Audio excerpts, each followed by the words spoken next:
Hey guys, welcome back to The Grind. I'm Richard Epting. Thank you for coming to my YouTube channel. Today we're going to talk about leather sewing machines.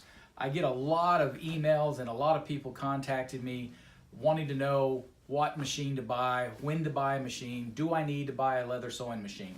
So I kind of want to answer a few of the questions that come up when it comes to machines that I had myself, and there wasn't a lot of information out there at the time.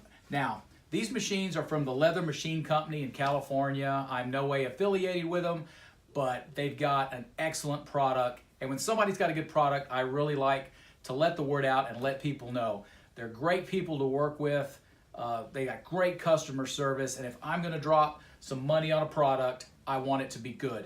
And I own two of their sewing machines, one of their leather splitters, as well as their 10-ton clicker. We're going to be doing some reviews on those machines as well, so check those out on my site as well. Now, back to the machines. This is the Cobra 4. This is their heavy cylinder arm machine. This machine is designed to sew up to 7/8 of an inch thick leather, and that's really, really thick. You can sew big harnesses. I use this sewing machine for my holsters, my belt work, some of my bigger wallets, portfolios I do on this machine. So this is a cylinder arm machine, and I use 207 and 277 thread, bonded nylon on this machine. It can also sew up to, I think, 4 something in the thread. So this is my heavy machine. Now, when we go to the light stuff, this is my Cobra 18 flatbed machine. I run 138 thread in this machine. A lot of people run a 69 thread in it as well. I use this on my flats, my wallets, my thinner stuff. Now this machine will probably sew, up to 3/16. You know, probably 8 ounces, 10 ounces is kind of maxing it out. It also depends on the temper of the leather. Veg tan is a lot harder compared to chrome tan or oil tan. So you can get away with a little bit thicker on vegetable or chrome tan, but when you're doing veg tan, the temper of it is a lot harder, so it's a little bit more difficult to sew. So that being said, this machine on the fine sewing, this machine on the thicker type stuff. Also, I'm going to deviate for 1 second, and I want to talk about thread color.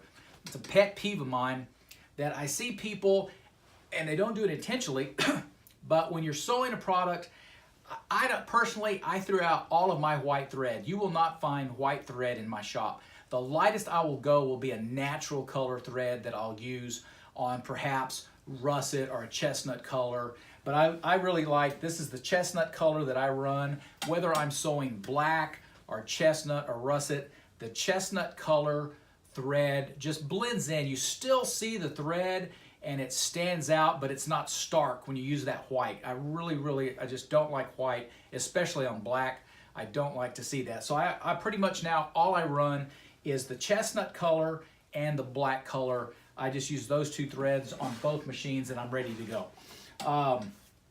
So hand stitching is superior because of the fact that when you're stitching, and if you're good at it, your front side and the back side of your product are going to look the same.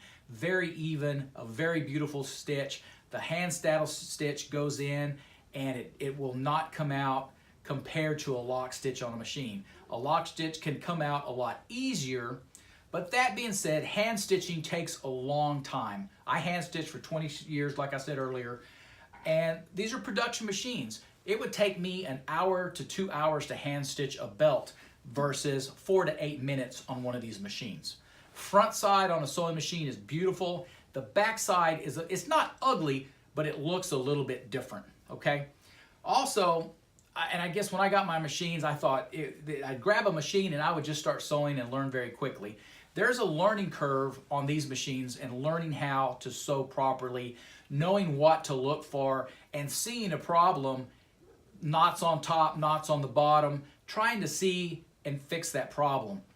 It was very frustrating at first, but after a while and practicing and reading and getting on the internet, you figure it out and it becomes second nature after a while. It'll do something and you know exactly what it is and you're able to fix it and you're able to go through and produce good stuff and not have skip stitches or have ugly knots on top or knots on the bottom. You want those knots in the middle. And there's a bunch of good videos out there. Al Bain, if you look on YouTube, he's got some great videos on both of these machines, on how to thread them, how to oil them, and how to sew with them. So go check out his site. He's got some great stuff. I learned a lot from him as well on these particular machines and threading. There's a certain way. And at first, like I said, it's very intimidating. So don't feel like you're the only one that gets one of these machines and stands there and looks at it and is scared of it. It's going to take you a while to figure it out, okay? So it's a decision that you've got to make that, okay, I'm now making 20 sheaths a month or 20 holsters or belts. I want to spend that money on a machine and jump. You know, if you're only doing, you know, a couple belts a month, a couple holsters, 10 sheath, stick with hand stitching unless you just want to lay out that capital outlay and then jump up. So like I said, hand stitching, and if you go check out my hand stitching video, I've got some videos out there on how to hand stitch properly, have a good looking stitch. Don't feel like you're behind the times and you're still hand stitching. Hand stitching is very viable. These are production units that will just increase your volume, okay? Great lighting as well. I've got the additional LED lights that clip on the bottom as well as the lights that come with it as well. These little LED lights have gotten very cheap. They clip on the bottom, give you additional lighting. These have servo motors that are adjustable. Compared to the older machines, you have to slip the clutch and get it to slow down. The nice thing about these machines, they're like a gas pedal that the more you push down on the pedal, the faster it sews, or you can slow up and you can slow very slow and deliberately and follow your lines. Plus, they come with different accessories that come on these machines. And there's several different companies that are selling these machines. All these machines now, like this machine, they're manufactured in China, and there's a lot of different companies that sell different machines, and they're all good machines. The price point when I got into leatherwork 25 years ago, it would cost you $5 or $6 grand to get into one of these machines. Now I've seen some of these as cheap as I think $1,800, $1,000 for some of the smaller machines. So they've come down in price a lot. The quality has really picked up in recent years. These Chinese models do extremely well. Like I've had this machine for 8 years and it has run flawlessly. You keep them oiled, they run fantastic. I've had this flatbed machine for 4.